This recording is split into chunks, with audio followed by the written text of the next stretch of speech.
Olá, alunos! Eu sou Elizabeth Milagres, professora do 5º ano do ensino remoto da rede municipal.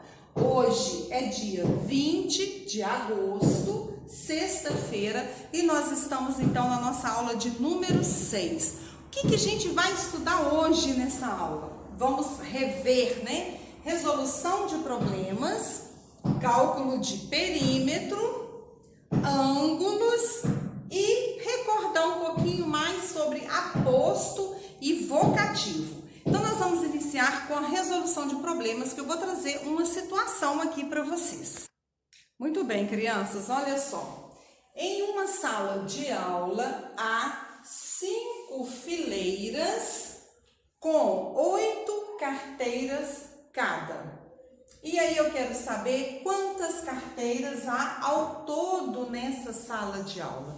Então vamos imaginar, 5 fileiras e cada fileira tem 8 carteiras. Eu fiz até aqui uma malha quadriculada para nos ajudar a entender essa situação. Ó, 1, 2, 3, 4, 5, representando as 5 fileiras, e 1, 2, 3, 4, 5, 6, 7, 8, representando 8 carteiras cada. Então, 8 carteiras, 5 fileiras. Qual operação eu devo fazer para descobrir quantas carteiras tem ao todo nessa sala? Eu poderia vir aqui e contar cada quadradinho, não poderia? Mas eu corro o risco de me perder nessa conta. Então, eu vou fazer uma multiplicação, que é 5 vezes 8. Quanto que é 5 vezes 8? Olha, notem que tem 1 vezes 8, 2 vezes 8, 3 vezes 8, até que ao final 5 vezes 8. Vai se repetindo essa quantidade, não é? Então, 5 vezes 8 é o 8, repetido 5 vezes, 8 mais 8, mais 8, mais 8, mais 8.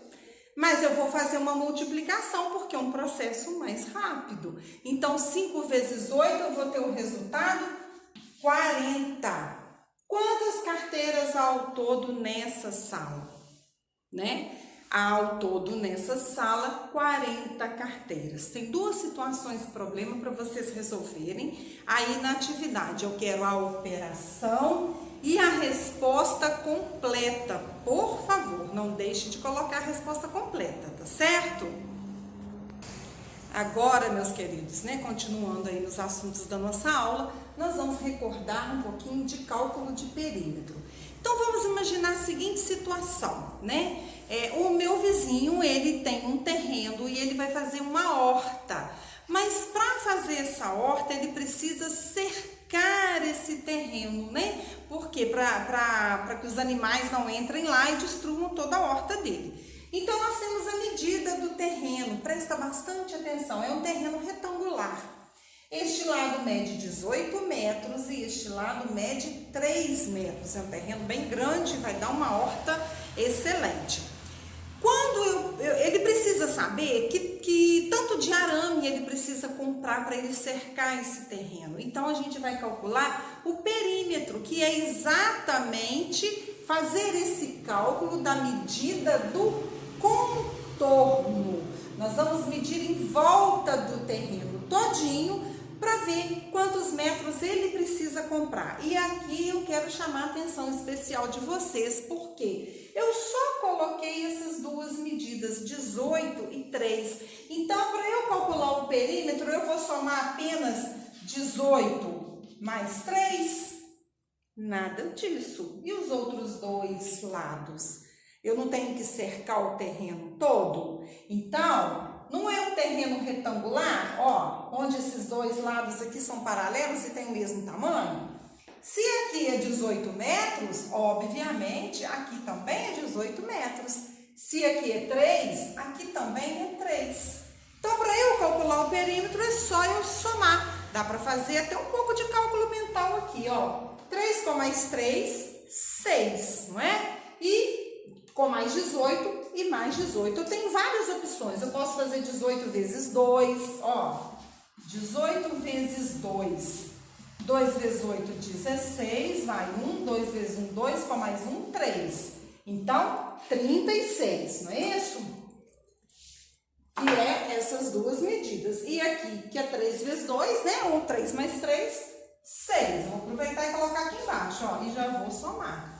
6 com mais 6 é 12, vai 1, 42. Então, o perímetro desse terreno é igual a 42, o quê? Qual unidade de medida? Metros. Não posso jamais esquecer de colocar a unidade de medida, tá? Que está em metros. Então, o que é calcular o perímetro? É medir o contorno da figura, tá? Então, você vai ver as medidas e vai somar, tá? Simples assim. Tem atividade aí no caderno para vocês fazerem. Eu coloquei 2 figuras geométricas e vocês vão calcular o perímetro, tá certo? Vamos então para o nosso próximo assunto de hoje.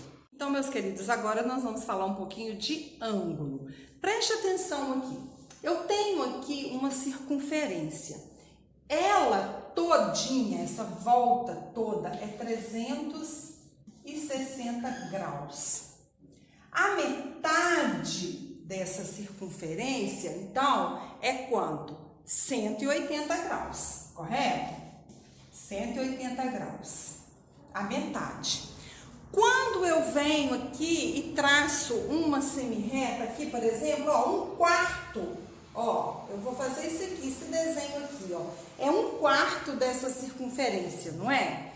Então, se ela toda aberta é 180 graus, essa metade dela aqui vai ser quanto? 90 graus. Correto? 90 graus. Então, aqui eu tenho o que eu chamo de ângulo reto. Vou mostrar para vocês aqui nessa imagem, onde eu já coloquei esse encontro de 2 semirretas. Olha só aqui.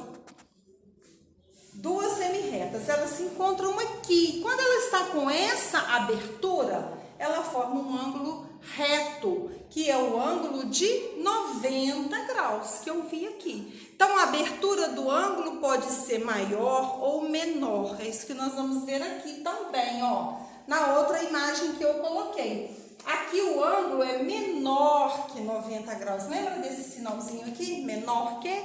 Então, quando o ângulo é menor que 90 graus, ele é um ângulo agudo. E se a abertura for grande, né? Ele abrir mais um pouco, ele vai ser um ângulo obtuso, que ele vai ser um ângulo maior que 90 graus. Agora, se ele abrir todinho, ó, esse traço que eu dei aqui, ó, abriu todinho e ficou desse jeito aqui, ó, abriu todinho. Tá aqui o ângulo. Ele é um ângulo de 180 graus. Um ângulo, então, de 180 graus é chamado de ângulo raso, tá certo? Então, recapitulando, né? Uma abertura menor que 90 graus é agudo. A abertura de 90 graus é o ângulo reto. E uma abertura maior, o ângulo obtuso. E é todo aberto 180 graus. Eu trouxe aqui, olha, uma tesoura que dá pra gente observar bem o que acontece aqui, essa formação do ângulo. Nessa parte aqui da tesoura, ó, que ela tá com essa abertura, que ângulo que ela tá formando aqui? Ela tá formando um ângulo, olha só, olha aqui no desenho da tesoura, com uma abertura menor que 90 graus. Então, é um ângulo agudo. Agora, nessa parte aqui da tesoura também formou um ângulo, mas é uma abertura maior. Então, nessa parte aqui, ela formou um ângulo obtuso. Ó, e um ângulo de 90 graus aqui, se eu conseguir, ó, vamos lá, ó, 90 graus, nessa parte aqui, tá vendo, ó, 90 graus, tá certo? São os ângulos que a gente pode observar aqui na tesoura e eu coloquei também na atividade para vocês. Agora, crianças, nós vamos rever, então, mais um conteúdo nessa aula, que é aposto e vocativo. Vamos ler esse trecho que eu coloquei aqui para vocês. Juliana, aluna do 5º ano, está assistindo todos os vídeos. Sua mãe, que é muito preocupada, acompanha tudo diz: Juliana, não perca nenhuma explicação. Nós vamos encontrar aqui então nesse trecho onde que está aí o aposto e o vocativo. Então, olha só, Juliana, aluna do 5º ano. Quem é Juliana? Aluna do 5º ano. Está explicando aqui na frente. Então, esse termo aqui, essa expressão, está fazendo referência, está dando uma explicação, né? Aqui para esse nome. Quem é Juliana? Então, aqui nós temos um aposto, correto? Que está fazendo referência a Juliana. Está assistindo todos os vídeos. Sua mãe, que é muito preocupada, opa, tem outro aposto aqui, ó, que é muito preocupada. Também é um aposto. Por quê? Está interligado a quem? Sua mãe. Está fazendo referência aqui a sua mãe, tá? Acompanha tudo e diz. O que a mãe da Juliana diz? Juliana, não perca nenhuma explicação. Quando ela diz aqui Juliana, parece que ela está chamando a Juliana, não é? Ó, tem até um ponto de exclamação, então ela está meio brava, né? Juliana, não perca nenhuma explicação. Então aqui, Juliana, aqui nós temos um vocativo. Tá certo? Então o vocativo parece que está chamando, né? Mesmo. Outro ponto importantíssimo. O vocativo sempre virá destacado por um sinal de pontuação. Pode ser uma vírgula, pode ser uma exclamação ou outra pontuação. Mas o vocativo sempre. E o aposto pode vir destacado, né? Aqui no caso por vírgula, ou não. Olha aqui. Sua mãe que é muito preocupada. Aqui não tem. Não precisa da vírgula. É o aposto. Tá certo?